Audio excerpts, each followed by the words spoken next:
میں ہوں عبدالستار خان اور آپ دیکھ رہے ہیں پروگرام نیوز وائز۔ میرے ساتھ بیٹھے ہیں زاہد حسین صاحب اور عارفہ نور صاحبہ۔ آج پروگرام کے پہلے حصے میں ہم بات کریں گے کہ نہال ہاشمی صاحب کی نااہلی کے بعد خالی ہونے والی نشست پر، سینٹ کی نشست پر آزاد امیدوار، یہ وہ آزاد امیدوار ہے جو پہلے پی ایم ایل نواز کے تھے۔ یہ آزاد ہوتے ہوئے بھی پی ایم ایل نواز کے امیدوار ہیں اور ان کو پی ایم ایل نواز کی کامیابی کہا جانا چاہیے۔ 298 ووٹ لے کے یہ کامیاب ہوئے ہیں۔ اس کے بعد چلیں گے، بات کریں گے کہ پٹ اپ اور شٹ اپ۔ آج گردان باندھے رکھی 1 گھنٹہ 1.5 گھنٹہ شہباز شریف صاحب نے۔ انہوں نے کہا اگر کوئی ہے ثبوت آپ کے پاس تو لائیں ورنہ شٹ اپ۔ اس کے بعد ہم چلیں گے، بات کریں گے کہ سابقہ یو سی چیئرمین بارہ کہو رہائش گاہ جو عمران خان کی بنی گالہ ہے، اس کے بارے میں جو این او سی جاری ہوا تھا انہوں نے اس کو جعلی قرار دے دیا، اور اس کے ساتھ ہی سپریم کورٹ نے عمران خان صاحب سے 1 ہفتے میں جواب بھی طلب کر لیا۔ نواز شریف صاحب بھی بغور جائزہ لے رہے ہیں کہ انہیں سپریم کورٹ میں اسی معاملے پہ جانا چاہیے کہ نہیں جانا چاہیے۔ اس کے بعد ہم بات کریں گے کہ ہمارے ساتھی اینکر ڈاکٹر شاہد مسعود نے اپنے ایک پروگرام میں، اپنے ایک شو میں زینب قتل کیس کے بارے میں کوئی انکشافات کیے تھے، کوئی دعوے کیے تھے۔ بڑے افسوس کی بات ہے کہ جے آئی ٹی کی رپورٹ میں وہ دعووں کی تصدیق نہیں کر سکے ڈاکٹر شاہد مسعود صاحب۔ اس کے بعد چلتے چلتے بات کہ پاکستان کے وزیر خارجہ خواجہ آصف نے یہ عندیہ دیا ہے، بلکہ یہ کہہ دیا ہے کہ طالبان کے ساتھ مذاکرات کے لیے وہ رضامند ہیں۔ پہلے ہم چلتے ہیں اپنی ٹاپ سٹوری پر۔ اپوزیشن کو یہ علم ہے کہ ان کی اسٹرینتھ یہاں پہ کیا ہے۔ نہ صرف آج کا 3 مارچ کا جو رزلٹ جو ہے پنجاب میں تمام سیٹیں جو ہے وہ پی ایم ایل این جو ہے وہ جیتے گی۔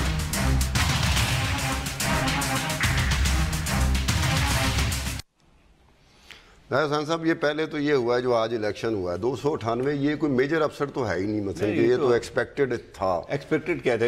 یہ نہال ہاشمی صاحب کو جو ہے کراچی سے لا کے جو ہے یہاں سے پنجاب سے سینیٹر بنایا گیا تھا، تو یہ تو پنجاب کی سیٹ تھی، تو اس میں تو یقینی بات یہ پی ایم ایل این کو ہی ملنا تھا۔ لیکن ایک بات تھی، جو پہلا ٹیسٹ تھا کہ جو ہے اس دفعہ ان کو پی ایم ایل این کے نام سے الیکشن نہیں لڑے، ووٹ تو اتنے ملنے تھے کیونکہ جو ہے کوئی اپوزیشن بھی اس لحاظ سے نہیں تھی۔ تو اس میں میرا خیال یہ ہے کہ کوئی بہت بڑی بات نہیں ہے کہ جو ہے وہ سینٹ کے الیکشن جیت گئے، پی ایم ایل این جیتنا تھا۔ لیکن کل کی سمجھ نہیں آئی کہ وہ کیا حلف لیا جا رہا تھا جنہوں نے ووٹ ڈالنا تھا۔ اصل ایشو جو حلف کیا لیا جا رہا تھا؟ کیا انہیں یقین نہیں تھا کہ شاید کوئی ایسی کوئی بات ہی نہ ہو جائے جس کی وجہ سے حلف جو لیا ہے وہ اصل میں جو ہے جو 3 مارچ کو جو الیکشن ہونے جا رہے ہیں الیکشن یہ سینٹ کے، اس کے لیے دیکھیں پہلے شاید ضرورت اس لیے نہیں پڑتی تھی کہ پی ایم ایل این کے نام سے کینڈیڈیٹ کھڑے ہوتے تھے۔ اب جو ہے نئی صورتحال پیدا ہوئی ہے ایک سپریم کورٹ کی ججمنٹ کے بعد، اور الیکشن کمیشن نے جو فیصلہ کیا۔ عمران کو سب کو پتہ ہے کہ یہ جو آزاد ہیں یہ مسلم لیگ ہیں، تو مسئلہ وہی آتی ہے، یہ آپ کی بات صحیح ہے کہ ہونا نہیں چاہیے، لیکن اس میں لگتا یہی ہے کہ جو کچھ خدشات ہو سکتے تھے کسی کے ذہن میں، تو یہ حلف اسی لیے لیا جاتا ہے کہ جب کہیں آپ کو کوئی خدشات، ورنہ حلف لینے کی ضرورت کیا ہے؟ آپ ممبر ہیں پارٹی کے اور آپ سے توقع کی جاتی ہے کہ آپ اس کو ووٹ دیں۔ جب اس قسم کے جو حلف نامے جب لیے جاتے ہیں تو اس کا مطلب یہ ہے کہ کچھ شکوک و شبہات رہتے ہیں، حقیقت کیا ہے وہ اس کا ہمیں علم نہیں ہے۔ اس کا میرا بھی یہی خیال ہے کہ اس کا تعلق زیادہ مارچ 3 کے الیکشن سے ہوگا، کیونکہ دیکھیں شکوک و شبہات کیا ہوتے ہیں، وہ اگر انڈیپینڈنٹ نہ بھی کھڑے ہوتے، سینٹ الیکشن میں جو پرابلم ہوتا ہے وہ یہی ہوتا ہے جو ہم ہر وقت بات کرتے ہیں کہ ایک ایلیگیشن لگتی ہے کہ پیسے ایکسچینج ہوتے ہیں اور اس کے بدلے میں ووٹ خریدے جاتے ہیں۔ تو آج کا جو الیکشن ہے وہ تو اتنا کلیئر کٹ تھا، اور کیونکہ ایک الیکشن ہے، آئی ڈاؤٹ کہ اس الیکشن میں کسی نے پیسے لگائے ہوں گے۔ اگر کوئی اپوزیشن والا جیت جاتا کہ پتہ نہیں کھڑا ہوا تو پھر وہ تو اس سے بڑی جو ہے بہت میجر اپسیٹ ہوتا ہے، تو پھر تو بہت بات ہوتی۔ سو آج کے دن تو کسی نے پیسے خرچ نہیں کرنے تھے نا آج کے الیکشن کے لیے۔ سو یہ جو حلف تو ہے وہ اگر لیا بھی ہے تو وہ مارچ 3 کے الیکشن کا ہوگا۔ بٹ جو دوسری بات یہاں ہے وہ یہ ہے کہ ہماری پولیٹیکل پارٹیز بھی کمال ہیں کہ اگر ایک مسئلہ ہے اور وہ ہر الیکشن میں آ رہا ہے تو اس کا کوئی حل ڈھونڈنے اور پارلیمنٹ کے تھرو ڈھونڈنے، اس کی بجائے وہ اس قسم کی چیزوں پہ اتر آتے ہیں کہ ہم اوتھ لیں گے اور یہ کریں گے اور وہ کریں گے۔ I mean, why the drama؟ یہ تو سمجھ نہیں آتی۔ 371 کا ہاؤس ہے، اس میں 310 آپ کے کینڈیڈیٹ ہیں، 297 یہ ڈاکٹر اسد اشرف لے گئے ہیں۔ اب یہ سب کچھ ہونے کا ٹھیک ہے، آپ کے خدشات ہوں گے، آپ کو خطرہ ہے، کوئی آپ محسوس کر رہے ہیں کہ کہیں سے کوئی وار ہوگا، تو لیکن یہ تو آپ کے پینک ہونے کے، آپ کی کمزوری کی ایک دلیل بن سکتی ہے۔ کہ آپ یہاں سے دیکھتے ہیں کہ یار اتنا پینک کرنے کی ضرورت ہی کوئی نہیں تھی. نہیں بات صحیح ہے، لیکن پینک پہلے بات مارچ 3 کے لیے ہے نا، لیکن اس میں بھی ایک بات عارفہ ہونا نہیں چاہیے. نہیں ہونا تو اس لیے ہونا نہیں چاہیے کہ یہاں پہ صورتحال بہت مختلف ہوتی ہے پنجاب سے الیکشن کی، جو کہ ہمیں کے پی میں اور بلوچستان میں نظر آتی ہے. وہاں پہ اس بات کے لیے ہوتی ہے کہ کم ووٹ پہ سینیٹر بن جاتے ہیں، تو اس میں ایک جو ہے اس قسم کی چیز بھی ہوتی ہے. ایشو تو وہی آتا ہے نا زاہد صاحب کہ چاہے وہ کے پی میں ہو یا بلوچستان میں ہو یا پنجاب میں ہو، مسئلہ ایک ہے. ہم ہر دفعے جب بھی سینٹ کا الیکشن ہوتا ہے ہماری کیا ڈسکشن ہوتی ہے؟ سینٹ کے الیکشن ہی میں کیوں حلف کہ اٹھاتے ہیں؟ پیسے ایکسچینج یہاں ہوتے ٹریڈنگ ہیں، کا اصل کوئی نادر موقع ملتا ہے کسی کو بھی، میجر اپسیٹس تو وہ ہوتے یہی ہیں. ہوتا ہے. لیکن تو اس پنجاب میں میں ہارس ایشو ٹریڈنگ بہت یہی ہے. مشکل نہیں بٹ مجھے بتائیں نا کہ اس کا کوئی حل ڈھونڈے نا، اس کا ایک سبسٹینشیل حل ڈھونڈے، پارلیمنٹ کے تھرو ڈھونڈے. یہ کیا طریقہ ہے کہ آپ ایک پارٹی کی میٹنگ بلا کے اس میں اوتھ لینا شروع لیکن کیا کر حل ہو دیتے؟ سکتا ہے؟ ایسی میں پوچھ رہا ہوں حل کیا ہو سکتا ہے؟ اس کے اندر حل یہ ہے کہ آپ کو پتہ ہے کہ جو سینٹ جو ہے رضا ربانی کے نیچے، اس کو بہت شوق ہے کہ وہ سینٹ ایز اے ہول بن جاتی ہے، وہ کمیٹی بن جاتی ہے. انہوں نے اس پہ پوری باقاعدہ ڈیبیٹ کی تھی کچھ عرصہ پہلے. وہ سب کچھ ہے نہیں، اور اس کے اندر یہ بات ڈسکس ہوئی تھی، اور انہوں نے ایک جو سجیسشن دی تھی فار ایگزامپل وہ یہ تھی کہ آپ پروپورشنل ریپرزنٹیشن کی لسٹس انٹروڈیوس کر دیں، آپ سسٹم کو تبدیل کر دیں. نہیں عارفہ، آج آپ حلف لے رہے ہیں کن سے؟ جنہوں نے ووٹ ڈالنا ہے. مجھے لگتا ہے کہ جب یہ سینٹ ڈے ہوگا 3 مارچ کو، تو جن کو ووٹ ڈالا جا رہا ہوگا آپ ان سے بھی حلف لے رہے ہوں گے کہ یار کامیاب ہونے کے بعد آپ نے مسلم لیگ نون نہیں آنا ہوگا. یہ تو اصل چیز تو اصل تو وہ ہے نا. نہیں تو ہو سکتا ہے کہ وہ حلف لے لیا ہو نا، کیونکہ اس ایک سٹوری جو میں نے پڑھی تھی آج کل کی میٹنگ کے بارے میں، اس میں نام لکھے ہوئے تھے ان سب ووڈ بی سینیٹرز کے، سو ہو سکتا ہے ان سے بھی لیا ہو. اگر میرا خیال یہ ہے کہ سارے حلف کے باوجود بھی ایسے واقعات بھرے پڑے ہیں پاکستان کی سینٹ کے الیکشن میں، تاریخ میں، جس میں یہ تھا کہ ایک ایسے کینڈیڈیٹ منتخب ہو جاتے جن کی پارٹی وہاں پہ وجود میں نہیں تھی. اچھا، ان سے قرآن کے اس پہ بھی ہاتھ بھی لیا گیا تھا. تو حلف نامے جو ہیں بجائے اس کے کام نہیں کرتے ہیں. دوسری ایک اور بات میں کہہ رہی ہوں نا، تو پھر سسٹم کی طرف آئے. سسٹم کی طرف آنا چاہیے، لیکن مسئلہ یہ کہ کون آئے گا اس سسٹم کی طرف؟ تو وہی تو کہہ رہی ہوں نا کہ سینٹ کے اندر ڈسکشن ہوا ہے اس بات پہ. انہوں نے یہاں تک بائی دا وے ڈسکس کیا تھا کہ ایک اور طریقہ یہی ہے کہ آپ جو بیلٹنگ ہے اس کو آپ پبلک کر دیں، کہ انسٹیڈ آف سیکرٹ بیلٹنگ اس کی بلکہ ایک اور سیکرٹ بیلٹنگ ہونا ہر ایک چیز ہے کہ اس پہ بھی پھر اس کے 2 ایسپیکٹس ہوتے ہیں نا. میں سمجھتا ہوں کہ بٹ یہ تھا کہ اس کے اندر پروپورشنل لیکن ایک اور بھی عارفہ ایک اور بھی تجویز موجود ہے جو کہ زیادہ پائیدار ہے کہ سینٹ کے الیکشن میں جو ہے کیوں نہیں اسی طرح سے ہوں جیسے نیشنل اسمبلی کے الیکشن ہوتے ہیں، ڈائریکٹ الیکشن. اس میں بھی پھر پیسہ لگے گا. نہیں، اس تو خیر پیسہ لگتا ہے، لیکن ہر ایک کو تو نہیں خرید سکتے نا. جیسے آپ نیشنل اسمبلی کی فار ایگزامپل، نیشنل اسمبلی میں جو ہے آپ نے الیکشن جب لڑتے ہیں پیسے خرچ ضرور ہوتے ہیں، اور پیسے والے ہی الیکشن لڑ سکتے ہیں. آپ تو شاید لڑنے کی کوشش کریں تو شاید میں آپ کو بتاؤں کہ سینٹ کے الیکشن میں شاید لٹل فیکٹ اور ٹریویا وہ دس تھنگ کہ one of the people who said کہ سینٹ کے ڈائریکٹ الیکشن نہیں ہونے چاہیے تھے اس ڈیبیٹ پہ واز مشاہد حسین. ہاں، لیکن اب شہباز اس کی وجہ بھی آپ کو پتہ ہے. اچھا آپ بتائیں نا، پھر تو اس میں بھی کانسٹیٹوئنسی پالیٹکس آ جائے گی نا. جو ان لوگوں کے لیے پریشانی کی بات ضرور بنے گی جن کی کوئی کانسٹیٹوئنسی نہیں ہے اور بغیر پارٹی کے نامنیشن پہ نہیں جیت سکتے. ٹھیک اس میں ہے، لیکن اس میں پھر پارٹی پہ آتی ہے کہ پارٹی اتنی مضبوط ہونی چاہیے کہ لوگ پارٹی کو ووٹ دیں. تو اس میں جو ہے چاہے مشاہد حسین کانسٹیٹوئنسی نہ بھی صحیح، لیکن پارٹی کے نام پہ تو ووٹ ملنے چاہیے. اور the larger debate also کہ پارٹی کے انسٹیٹیوشن کو اتنا اسٹرینتھن کرنے کی ضرورت ہے کہ آپ کے ایم این ایز اس طرح مطلب کہ ان کو ووٹ کرنے کی اکارڈنگ ٹو کانشیس اجازت بھی ہو، مگر یہ نہ ہو کہ وہ جیسے اب عائشہ گلالئی ہے جو پارٹی نہیں، پتہ نہیں انہوں نے اب سیٹ چھوڑی ہے کہ نہیں، آخری جو میری اطلاع تھی تو انہوں نے نہیں چھوڑی تھی، ایون تو انہوں نے اپنی پارٹی. شہباز شریف کی طرف چلیں. شہباز شریف کا آج وہ کہنا، وہ جو گردان انہیں بنائی ہوئی تھی، تو وہ کیا اس طرح کی کوئی انڈیکیشن نہیں کہ ایسے لگتا ہے کہ جیسے جو ان کی باڈی لینگویج تھی جس طرح بول رہے تھے وہ تو ضرورت سے زیادہ جیسے کہ پہلے حلف اٹھوایا گیا ان لوگوں سے جنہوں نے ووٹ ڈالنا تھا، وہ بھی نشاندہی کر رہی تھی کہ یہ پینک کر گئے. آج شہباز شریف صاحب بھی ضرور سے زیادہ اوور ڈوئنگ کی ہے, اوور ریئیکٹ کیا ہے. عمران خان کے حوالے سے وہ کبھی کاغذ پکڑ کے لہرا رہے تھے کہ یہ وہ خط ہے, نظر اسکرین پہ تو نظر نہیں آ رہا تھا, لیکن وہ کہہ رہے تھے یہ ڈاکومنٹ ہے جی, فلانا فیصل سبحان ہے جی, وہ اس طرح سے چینیوں نے ایسا کیا, تو وہ ایسے لگ رہا تھا جیسے اوور ڈوئنگ ہو رہی ہے, اوور ریئیکٹ کر رہے ہیں. شہباز صاحب کی عادت نہیں بن گئی ہے. شہباز صاحب جب تقریر کرتے ہیں, اگر آپ نے یہ تو کچھ بھی نہیں ہے, جب انہوں نے کہا تھا کہ آصف زرداری کو میں, وہ جلسہ تھا, وہ جلسہ ہوتا تھا جس میں وہ ہاتھ مارتے تھے, باقاعدہ بھٹو کو کاپی کرتے تھے اور جان بوجھ کے ہاتھ مار کے مائک گرا ہو سکتا ہے, اور کئی دفعہ وہ کیمرے کی رینج سے باہر چلے جاتے تھے. ہم دیکھتے تھے کہ شہباز شریف صاحب تقریر کر رہے تھے, تھوڑی دیر بعد دیکھا غائب ہو گئے, کیمرے کی رینج سے باہر. ہو سکتا ہے کہ شاید ان کو لگا ہو کہ اب میں صدر بن گیا ہوں پارٹی کا, شاید یعنی he is trying to take himself very seriously, تو انہوں نے ہو سکتا ہے کہ اس کی وجہ سے, لیکن مسئلہ ہو جائے گا جو آپ پہلے آپ جو ہے کہتی رہی کہ یہ معاملہ جو ہے وہ چلے گا نہیں, شاید اسی کی طرف تو نہیں آ رہا. میں نے نہیں کہا کہ نہیں چلے گا, میں نے صرف کہا تھا, آپ نے کہا تھا کہ بڑے بھائی اور چھوٹے بھائی کا مسئلہ رہے گا. میں نے کہا تھا میاں صاحب کا جی بالکل نہیں تھا کہ وہ چھوٹے بھائی کو پریزیڈنٹ بنا دے, مگر ان کو بنانا جب آپ کو پتا ہے تو چھوٹے بھائی کو بھی پتا ہوگا.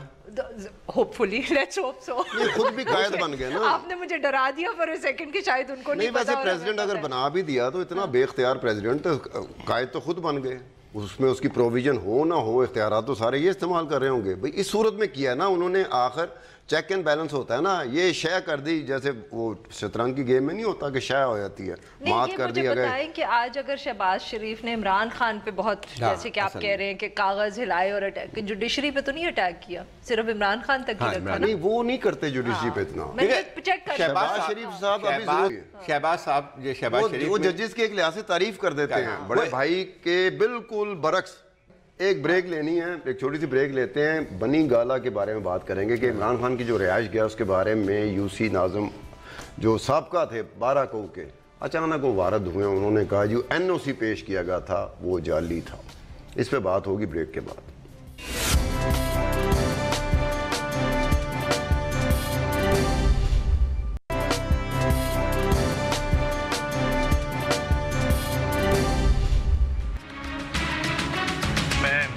عمران خان نہیں ہوں کہ ادھر سے میری کان میں کوئی جھوٹی سچی آواز پڑے اور ادھر سے میں میڈیا سے ٹاک کرنا شروع ہو جاؤں, میڈیا سے بات چیت کرنا شروع ہو جاؤں. عمران خان کے بنی گالا کے جو گھر ہے, میں اس کا جائزہ لے رہا ہوں اور اس ساری چیز کو سمجھنے کی کوشش کر رہا ہوں, اور پھر کسی نتیجے پہ پہنچ کے میں اس سبجیکٹ کے اوپر, اس ایشو کے اوپر بات کروں گا. ایک مرتبہ پروگرام میں خوش آمدید. بنی گالا کا اچانک, یہ اچانک ہوا, ویسے ہم اسے اچانک ہی کہیں گے کہ اچانک سابقہ یو سی چیئرمین 12 کہو اس کی طرف سے کچھ لیٹر آتا ہے جس میں کہا جاتا ہے کہ یہ این او سی جو جاری کیا گیا تھا رہائش گاہ کے حوالے سے, اور بہت ساری باتیں اس میں ہیں کہ یہ جعلی ہے. اب عمران خان نے تو ایک ہفتے میں اپنا جواب دینا ہی دینا.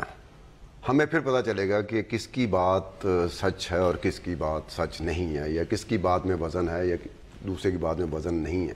تب تک کے لیے میرے خیال تھوڑی دیر کے لیے نواز شریف صاحب کو بھی حوصلہ ملا کہ چلو عمران خان کے حوالے سے بھی کوئی جعلی دستاویزات کی بات آئی تو پھر میں وہ یہ کہہ رہے تھے کہ اس کان سے ڈال کے تو میں فوراً میڈیا کی طرف نہیں چل پڑا, بلکہ میں دیکھوں گا, غور کروں گا اور پھر چلوں گا. تو اب تھوڑی دیر کے لیے, مثلا ایک ہفتے کے بعد تو یہ بات واضح ہو جائے گی, مگر 1.5-2 ہفتے بعد واضح ہو جائے گی, کیونکہ میں نے ابھی تک وہ ڈاکومنٹ پڑھے نہیں ہیں, وہ لیٹر شیٹر پڑھے نہیں, بس ایک کرسری سا گلانس میں نے دیا تھا. تو وہاں سے میں گیج نہیں کر سکا کہ وہ خود کاغذ جو کہہ رہے ہیں وہ ٹھیک کہہ رہے ہیں یا وہ جو فیک ہونے کا تو الزام لگا رہے ہیں وہ ٹھیک لگا رہے ہیں کہ نہیں لگا رہے. کیونکہ اس میں تھوڑا بہت یہ ضرور ہو رہا ہے کہ ایک سسٹم تھا جو رائج الوقت تھا, اس وقت معاملات کچھ اور تھے, وہ سیٹ اپ کچھ اور تھا, اب سسٹم کچھ تھوڑا سا بدلا ہے, سیٹ اپ کچھ اور آیا. تو ہو سکتا ہے شاید کہیں پہ کوئی ایک فلاز ہوں, لوپ ہولز ہوں, اصل مسئلہ یہ مسئلہ وہ تو صحیح ہے کہ جو ہے وہ دستاویزات صحیح ہیں غلط ہیں, لیکن اصل مسئلہ یہ ہے کہ یہ پورے مسئلے کو خود عمران خان نے اٹھایا تھا. یہ لے کے گئے تھے سپریم کورٹ میں, جو ہے وہ یہ اس کو ان کا یہ تھا کہ جو بنی گالا کا جس طرح سے وہاں پہ تعمیرات ہو رہی ہیں وہ غیر قانونی ہے, تو جب انپلانڈ ہے اور غیر قانونی ہے. پھر تھوڑا سا اس میں تھوڑا بیک گراؤنڈ میں بھی چلے جاتے ہیں. اس میں دیکھیں بنی گالا کا مسئلہ بہت پرانا چلا آ رہا ہے. ایک وقت میں یہ تھا کہ سی ڈی اے جب کوئی تھوڑی سی کوئی جان تھی اس میں, وقت انہوں نے وہاں پہ گھر گرانے شروع کیے جو بنے تھے، تو اس کے بعد روکنے، ہاں لیک کے پاس جتنے بھی تھے، تو لیکن روکنا پڑا اس وجہ سے کہ قدیر خان کا بھی وہاں پہ گھر تھا، اور قدیر خان کو اس وقت اگر آپ اٹھا مکان گرا دیتے تو تباہی ہو جاتی اور پتہ نہیں ملک میں بہت کچھ ہو جاتا۔ مسئلہ یہ تھا کہ جو اب عمران خان صاحب نے کیا ہے تو یہ یقینی طور پہ کنٹروورسی اور بھی چیزیں آئیں گی، بہت سارے سوالات بھی اٹھیں گے کہ جب ہم بات کرتے ہیں کہ یہ علاقہ جو کہ زون 3 کا علاقہ کہلاتا ہے کہ وہاں پہ تو یہ کہا گیا تھا کہ یہاں تعمیرات نہیں ہو سکتی، تو پہلے بنیادی طور پہ جو یہاں کے اتھارٹیز ہیں ان کا بھی قصور ہے کہ جو چیزیں بنتی گئی سپریم کورٹ میں آئی اور اس کے بعد آئے گی۔ تو مسئلہ ایسا لگتا ہے کہ نواز شریف یہ PMLN کو ایک چیز ملی ہے اس وقت اور اس کو استعمال بھی کریں گے کیونکہ سیاست میں سب کچھ جائز نظر آتا ہے۔ بالکل صحیح بات ہے کہ اس میں دو ایشوز ہیں، وہی ایک کہ عمران خان کی آبویسلی جب بھی کوئی کمزوری سامنے آئے گی، جب بھی کوئی ویکنس ان کو پتہ چلے گی تو وہ اس کو اسی طرح پکڑیں گے جس طرح عمران خان نے پینما کو اچھالا یا آہد چیمہ کو اچھالا، تو یہ تو اب چلتا ہی رہے گا پروبیبلی جنرل الیکشنز کے بعد بھی۔ بٹ دوسرا ایشو وہی ہے کہ اسلام آباد کے اندر رولز اور ریگولیشنز جو CDA کے ہیں اور جو ICT کے ہیں ان کے اوپر بالکل عمل نہیں ہوتا۔ اگر یہ NOC اللیگل ہے تو وہ اب کیوں سپریم کورٹ کے مانگنے پہ کیوں پتہ چلا، پہلے کیوں نہیں ہوا؟ یہ ICT کا میرے خیال میں کام ہے کیونکہ بنی گالا کا جو ایریا ہے وہ رورل ایریاز میں آتا ہے، وہاں ICT کی اتھارٹی ہے، بٹ اسلام آباد کے اندر CDA کے ساتھ کتنی دفعہ یہ ہوا ہے جو سارا ون کانسٹیٹیوشن ایونیو کا تماشا لگا رہا ہے فور منتھس، وہ بھی کورٹ کے کھڑی ہو گئی اور کہا گیا تھرو، اور وہ بھی کورٹ کے تھرو فائنلی کہ اللیگل ہے۔ بھائی تو وہ مطلب کہ جو وہ بن رہی تھی اتنے سالوں سے ہم سب کو نظر آ رہی تھی بنتے ہوئے، تب تو کسی نے شور نہیں مچایا، وہ ہائی کورٹ بیچ میں انوالو، اچھا وہ پھر اس کے بعد پھر مسئلہ مگر بائی دا وے حل ہو گیا ان دا سینس کہ آئی تھنک انہوں نے ان کو ریگولرائز کر دیا ہے ون کانسٹیٹیوشن ایونیو کو، if I remember۔ لیکن وہاں پہ ان کو اللیگل کون قرار دے سکتا تھا؟ جو آپ نے لسٹ دیکھی ہے وہ آئی نو، بٹ وہی تو پھر ایشو ہے نا کہ ہم سسٹم تو کہیں بھی ٹھیک نہیں کر رہے یا اس کی کوئی بات نہیں کر رہا کہ CDA E11 میں بھی یہی حال ہے، وہ شادی ہال ہے اس پہ کسی کو پتہ ہی نہیں ہے کہ وہ کدھر سے آئے، کس نے ان کو اجازت دی، وہ ہوا۔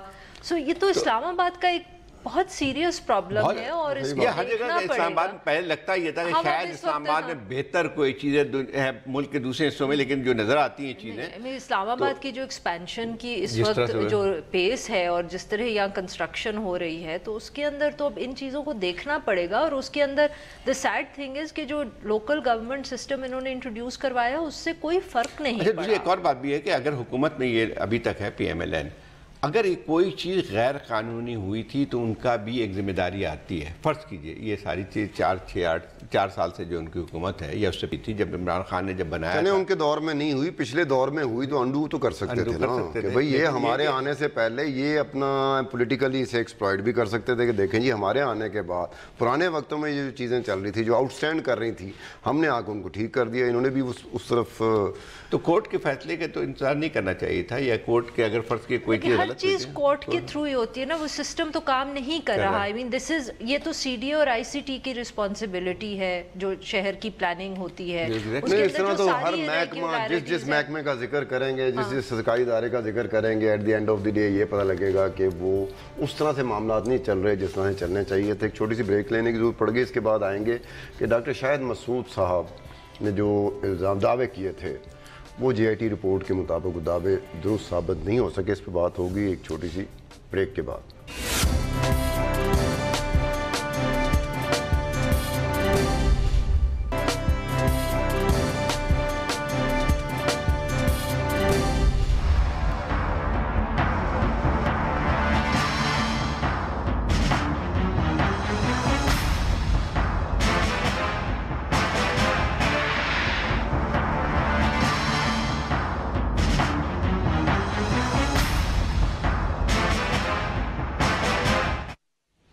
شو میں خوش آمدید ایک مرتبہ پھر۔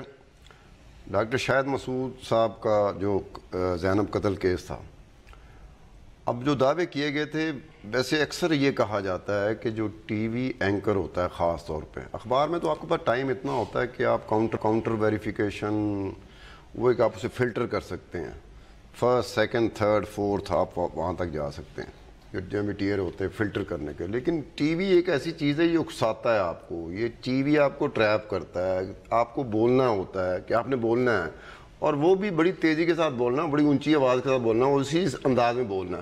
جیسے آپ بہت بڑی چیز کے ساتھ آ رہے ہیں, ایک بہت بڑا ڈسکلوجر ہے, آپ ریویل ڈائیورج کر رہے ہو چیز, تو میرا سم ٹائم اس میں بھی بہہ جاتے ہیں. لیکن یہ تو پورا ایک سیریلائز تھا کام, ایک کے بعد دوسرا, تیسرا, چوتھا, پانچواں. ویسے مجھے یہ کہ مجھے اس بات کا تھوڑا سا افسوس اس لیے ہے کہ بالآخر میڈیا پہ بات جاتی ہے. نہیں دیکھیں ستار, ایک آپ نے پہلے خود بھی بات کر لی کہ دیکھیں میڈیا پہ اوور آل نہیں جاتی ہے. ہمارے ہاں جو ہے ایک لحاظ سے اچھی بات بھی ہے کہ جو میڈیا بہت آزادی بھی ملی ہے, لیکن ایک اور فیکٹر بھی آئے گا کہ کبھی بھی جو آزادی جو ہوتی ہے وہ جو ہے آپ کے احساس ذمہ داری کے بغیر مکمل نہیں ہوتی, اس کے ساتھ نتھی ہے, جڑی ہوئی ہے, نتھی ہوتی ہے. ہمارے یہاں پرابلم جو ہو گئی ہے کہ یہاں پہ کوئی ایسے جو ہے جو ایتھکس, کوڈ آف ایتھکس موجود نہیں ہے.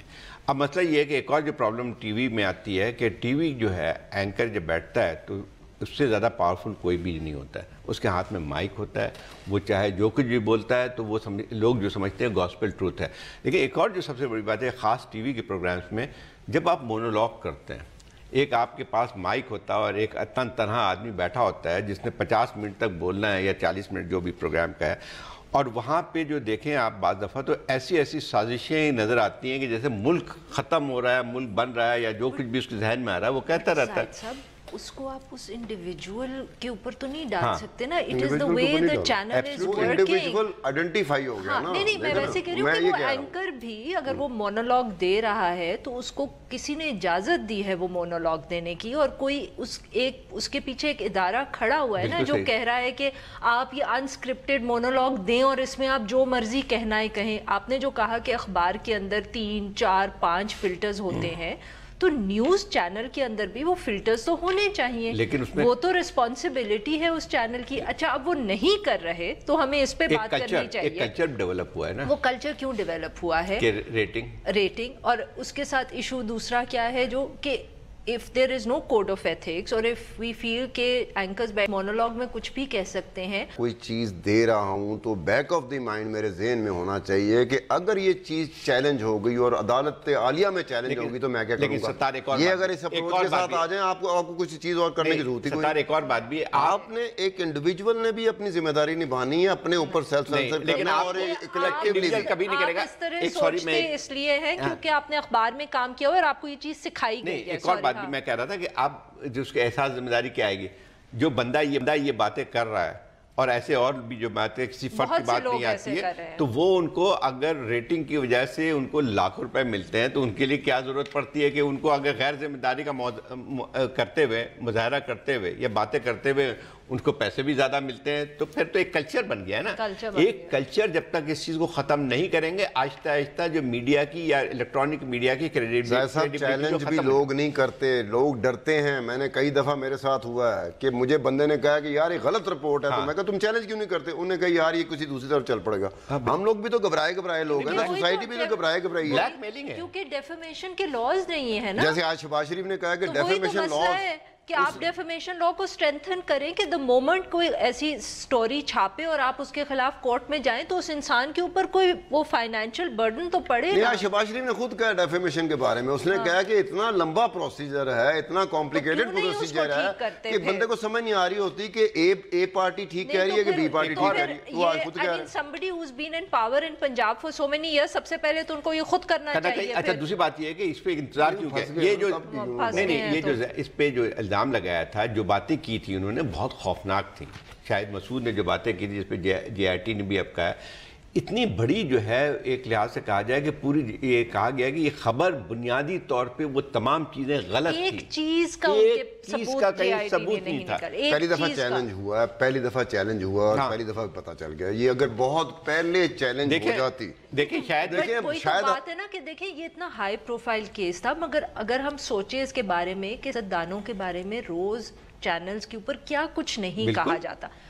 کرٹیسائز کرنا ہمارا حق ہے, ان کی پالیسی پہ سب نہیں لگا سکتے جب تک آپ کا ثبوت نہیں, کرپشن کے یا کسی بھی چیز کے. بھئی ہمارے پاس ایویڈنس تو ہونا چاہیے نا, یا یہ بات کر دیتے ہیں کوئی باہر جا رہا ہے, کتنی دفعے ہوا پی پی پی کے زمانے میں فلانا جو ہے وہ ملک چھوڑ کے جا رہا ہے, اس کے ایئر ٹکٹس آ گئے. بریک لینے کی ضرورت پڑ گئی ہے کیونکہ ہمارا اگلا سیگمنٹ جو ہے نا, ایک کلچر کی تھوڑی سی بات کروں کہ کلچر ہمارا یہ ہو گیا کہ جب اگر فرض کیجئے جب ان پہ سو موٹو نوٹس ہوا, اس کے دوسرے دن بیٹھ کے وہ جو ہیں وہی باتیں کر رہے تھے, کسی اس پہ کوئی اثر ہی نہیں. ایک چھوٹی سی بات تھی جس سے مجھے یقین ہو گیا کہ معاملہ ایسا نہیں ہے.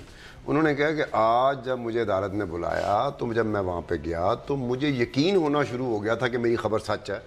ہم اپنے آخری موضوع پہ چلیں گے کہ وزیر خارجہ خواجہ آصف کی طرف سے جو طالبان کے ساتھ مذاکرات کی طرف سے رضامندی کا جو عندیہ آیا ہے اس پہ بات کریں گے اپنے شو کے آخری حصے میں.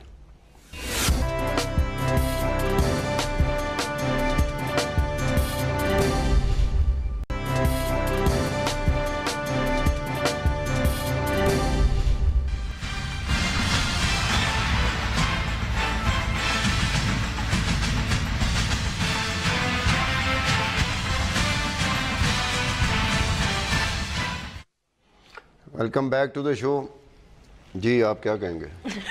آپ نے خواجہ سے پھر بولے ہیں, لیکن ابھی تک ان کو جو ہے جو پچھلی ٹویٹ تھی اس سے جو ہے ابھی تک ہم لوگ باہر نہیں آئے, ملک باہر نہیں آئے. جو نقصان پہنچنا تھا وہ تو پہنچ چکا ہے. فارن آفس نے ان کو فائر کیوں نہیں کر دیا اس ٹویٹ کے بعد؟ لیکن پھر بولے ہیں, آپ کہہ رہے ہیں یہی ہے, کچھ کہا ہے انہوں نے. لیکن اس مرتبہ انہوں نے وہ بات نہیں کی جس طرح جس بات کا جس ٹویٹ کا ریفرنس آپ دے رہے ہیں, جو حوالہ دے رہے ہیں نا, وہ کچھ اور تھا. یہ ذرا سیدھا سادہ سا ہے, یہ بے ضرر سا ایک بیان ہے. لیکن جو خواجہ دیں یا نہ دیں فرق خواجہ آصف صاحب ساری عمارت ڈھا دیتی ہے اور بے ضرر خواجہ آصف صاحب یہ سٹیٹمنٹ دیں یا نہ دیں کوئی فرق نہیں پڑتا, بے ضرر سا. آپ کی بات وہ تو اتنا نقصان انہوں نے کر دیا ہے تو اس کے بعد اب وہ نہ بولتے کیا فرق پڑتا ہے. بات یہ ہے زاہد صاحب سنجیدگی سے بات کرنا چاہتے ہیں. میں خواجہ آصف صاحب سنجیدگی بہت مشکل ہوتی ہے. بات یہ نہیں ہے کہ اس میں یقین تھا آپ نے کچھ بات جو کی وہ صحیح کی ہے کہ انہوں نے کچھ سنجیدگی بات کی, لیکن خواجہ آصف صاحب کی صرف ٹویٹ کی بات نہیں ہے. بعض دفعہ جو ہے جس کو کہتے ہیں نا کہ جو ہے بالکل ہی پہلے بیان دیتے ہیں بعد میں سوچتے ہیں, یہ بھی ہوا ہے. وہ اسرائیل کا آپ کو یاد ہے ایک واقعہ کہ جو ہے ہاں کہیں ایک سوشل میڈیا میں کچھ آ گئی تھی کہ اسرائیل وہ کرنے والا ہے کچھ ہمارے خلاف کارروائی, تو انہوں نے فوراً جو اس کا جواب بھی دے دیا تھا اور وہ جو ہے نان ایگزسٹنٹ تھی. خیر مسئلہ یہ ہے کہ کسی نے ایک بات کی, امریکہ میں جب تھے تو انہوں نے بھی کچھ ایک تھنک ٹینک سے خطاب کر رہے تھے, تو وہاں پہ انہوں نے بہت سخت الفاظ استعمال کیے. تو کسی نے مجھ سے پوچھا, میں نے کہا کہ یہ آپ کو غلط فہمی ہے کہ وہ آڈینس سے خطاب کر رہے تھے. ان کے جو کامنٹس تھے وہ سیالکوٹ میں ان کی کانسٹیٹنسی اس کے لحاظ سے تھی. خیر وہ تو خیر مذاق ہو گیا. اس میں بات یہ ہے کہ اس میں جو آج بات کی انہوں نے طالبان کے حوالے سے, تو دیکھیے پاکستان کا موقف پہلے سے بھی تھا یہ جو کہ پاکستان کا ہمیشہ موقف رہا تھا کہ جو ہے مذاکرات کیے جائیں, صرف ملٹری سولوشن جو ہے وہ حل نہیں ہے. تو اب جو صدر غنی کا جو کل اسٹیٹمنٹ آیا تھا تو یقینی طور پہ اس کو پاکستان نے اس کی تائید کی ہے, اور خواجہ آصف صاحب کا بیان بھی اسی کے زمرے میں آتی ہے. تو اصل بات یہی ہے کہ جو ہے جب کل جو جس طرح سے آفر آئی ہے کابل گورنمنٹ کی طرف سے, وہ ایک لحاظ سے اس سے پہلے اس سنجیدگی کے ساتھ نہیں آئی تھی. وقتاً فوقتاً طالبان سے مذاکرات کی بات تو ضرور کی جاتی تھی, لیکن اتنی جو ہے ڈیٹیل میں کبھی بھی نہیں آئی. وہ تو سب اپنی جگہ ٹھیک ہے زاہد صاحب, بٹ ایشو تو پھر وہی آتا ہے کہ کنسیڈرنگ کہ پچھلے اتنے سالوں میں صحیح ہے کہ پاکستان نے ہمیشہ یہی کہا ہے کہ مذاکرات ہونے چاہیے اور افغانستان کا جو حل ہے وہ ٹاکس کے تھرو ہے, مگر ساتھ ساتھ ہم یہ بھی شور ڈالتے رہے ہیں کہ ہمارے اوپر پریشر نہ ڈالا جائے, ہم اب طالبان کے ساتھ کچھ نہیں کر سکتے. تو اب کیا ضرورت ہے خواجہ آصف کو کہ وہ پھر سے کہہ رہے ہیں کہ ہم اس کے اندر کچھ کر لیتے ہیں, ہم بھی رول پلے کر لیتے ہیں. He should I mean at least keep Pakistan. انہوں نے کہا ہے کہ ہمارا اب اتنا نہیں. آپ کو خواجہ آصف کی کوئی بات پسند ہی نہیں آتی ہے. میں تو کہا نا کہ فارن آفس نے ان کو فائر کر دینا چاہیے تھا آفٹر دیٹ. مسئلہ یہ کہ شاید اس میں کچھ شاید خاقان عباسی تو کر نہیں سکتے, بٹ فارن آفس کو تو کر دینا اس میں اپنا وہ بھی اس میں بے بسی کا بھی اظہار کر رہے ہیں کہ اب اتنا نہیں ہے ہمارا جتنا کسی زمانے میں ہوا کرتا تھا. Exactly you should welcome the move. Afghanistan سے ایک اسٹیٹمنٹ آیا ہے وہ بہت اچھا ہے, اسے آپ ویلکم کریں اور پھر آپ وہاں رہنے دیں بات کو. اب پھر وہ مت کریں اپنے, let's not draw attention to ourselves and سے کہ ہم بھی کچھ کر سکتے ہیں یا نہیں کر سکتے, کیونکہ اس سے پھر مسئلہ یہ ہوتا ہے کہ پھر وہی کہ امریکہ کی بھی ایکسپیکٹیشنز بڑھتی ہیں, افغانستان کی بھی. اگر نہ ہوئی ٹاکس یا وہ افغان طالبان نہ آئے ٹیبل پہ تو پھر سارا ملبہ جو ہے وہ ہمارے اوپر گرے گا. سو بہتر تو یہی ہے کہ اس وقت اس ایشو کو اس طرح نہ اٹھایا پہلے ملبے کم گر چکے ہیں جو اگر اس پہ گر جائیں گے تو اب میں نے ذکر نہیں کیا, اب آپ نے خود کیا. اس ملبے کا شاید پتہ ہو, اس ملبے کا شاید پہلے تھوڑا سا خدشہ ہوتا کہ ملبہ گر سکتا ہے, اس لیے انہوں نے کر دیا. باقی جو ملبے جو آپ کہتے ہیں نا, ان ملبے کا ان کو واقعی نہیں پتہ ہوتا. جب ملبہ گر جاتا ہے نا پھر وہ کہتے ہیں تھوڑا سا دھیان کرتے ہیں, لیکن اگلی مرتبہ پھر کوئی نہ کوئی ملبہ گرا ہوتا ہے. تو یہ ذرا ریسیپروکل انہوں نے کیا ہوگا کہ چلو اشرف غنی صاحب نے ایک بات کی ہے تو چلو ایک گڈ ول جیسچر کے طور پر ہم اس طرح کر لیتے ہیں. اور کرنا بھی یہ چاہیے تھا کہ نہیں نہیں کرنا تو چاہیے, کہہ دینے میں کوئی حرج نہیں ہے. ویلکم کر کے چھوڑ دیتے نا پھر سے. Let's what my only concern is کہ پاکستان کو دوبارہ اس آنے کی کوئی ضرورت نہیں ہے, یا یہ کہنے کی کہ پاکستان کوئی رول پلے کر سکتا ہے, کیونکہ ہم اتنا عرصہ یہ کہتے رہے ہیں کہ اب ہماری وہ ابیلٹی نہیں ہے کہ ہم افغان طالبان کو انفلوئنس کر سکیں. ہم یہاں تک گئے ہیں اور ہم نے یہاں بھی بات کی ہے کہ وہ پاکستان سے شفٹ آؤٹ ہو چکے ہیں افغان طالبان, ہم نہیں کر سکتے. تو پھر وہیں بات ختم کریں نا, ویلکم کریں, let Afghanistan and the Afghan Taliban handle the issue. آپ نے تو اتنے ڈیپ انالیسس کی ہے اس کی خواجہ آصف پہ. نہیں مطلب یہ ہے کہ یہ ہونا چاہیے تھا, لیکن ہم بات کریں خواجہ آصف صاحب کے بیان کی نا, تو آپ کی بات بالکل صحیح ہے کہ ہونا ایسی چاہیے تھی. نہیں وہی تو اب کیا کریں نا, آپ نے خود ہی کہا سنجیدگی سے بات کرو, تو میں سنجیدگی سے بات کر رہی تھی. اب اس پہ بھی آپ ٹوکتے ہیں, مذاق پہ بھی آپ ٹوکتے ہیں. اس میں مذاق نہیں کر رہا ہوں, میں کہہ رہا ہوں کہ یہ بات صحیح ہے کہ پاکستان نے جو ایک ویلکم کیا ہے اور اچھی بات ہے, اور میرے خیال یہ آپ کی بات سے اتفاق ہے مجھے کہ جو ہے ہم کوئی ایکسپیکٹیشن ریز نہیں کریں, اور ہمارا یہ ہے کہ یہ افغان لیڈ اور افغان سارا بیس ہونا چاہیے, اور اسی چیز پہ ہمیں زور بھی دینا چاہیے کہ دیکھیں یہ طالبان کو جو بھی ہے اس میں جو ہے جا کے ان کو کابل حکومت کے ساتھ مذاکرات کرنے چاہیے. ہم جو ہے کسی کی گارنٹی بھی نہیں لے سکتے ہیں, نہ ہی جو ہے ہمیں کوئی اس کے لیے ٹھیکہ بھی لے سکتے ہیں, کیونکہ مسئلہ یہ بات آگے نکل چکی ہے, اور نہ ہی جو ہے ہمارے حق میں جاتی ہے بات کہ ہم کوئی جو ہے اس میں کوئی بہت بڑا رول پلے کر سکتے ہیں. لیٹ افغان جو ہے themselves settle this issue. اور یہ کہ میرے خیال یہ کہ یہ چیز ہے کہ ابھی جو جس قسم کے سگنلز آ رہے ہیں, ابھی تو بہت سارے اور بھی مراحل موجود ہیں. اتنی آسان بات نہیں ہے کہ ایک بیان آ گیا اور اس میں سب کچھ ٹھیک ہو جاتا ہے. یہ تو ابھی شروعات ہے, اس میں بہت سارے ہکپس بھی ہوں گے, لیکن اس کے بعد فٹس اینڈ سٹارٹس میں ہوگا. اور ٹرمپ کی جو بیان اس کے بعد پہلے آ چکا تھا کہ جو ہے ابھی وقت نہیں آیا ہے طالبان سے بات کرنے کا. یہ ایک 4-5 دن پہلے ایک ان کا بیان آیا تھا کہ وقت نہیں آیا. تو ان کے نزدیک جو کہ اصل حکمران ہیں وہاں کے اس وقت ابھی تک, وہاں ان کا کہنا یہ ہے کہ شاید ان کو ابھی بھی کوئی اس قسم کے ایلیوژنس موجود ہیں کہ جو ہے وہ ایک جو تباہی اور لا سکتے ہیں. اچھا, یہ ہمیں کچھ وقت دیتے ہیں, ایک ہمارا الاٹڈ وقت ہوتا ہے, وہ وقت جو دیا گیا تھا نا وہ ختم. وہ خواجہ آصف صاحب نے لے لیا. نہیں جتنا اب مزید کیا بچے کی جان لیں گے آپ. زاہد حسین صاحب آپ کا شکریہ, عارفہ نور آپ کا شکریہ. کل تک کے لیے ہم تینوں کو اجازت دیجیے. خدا حافظ.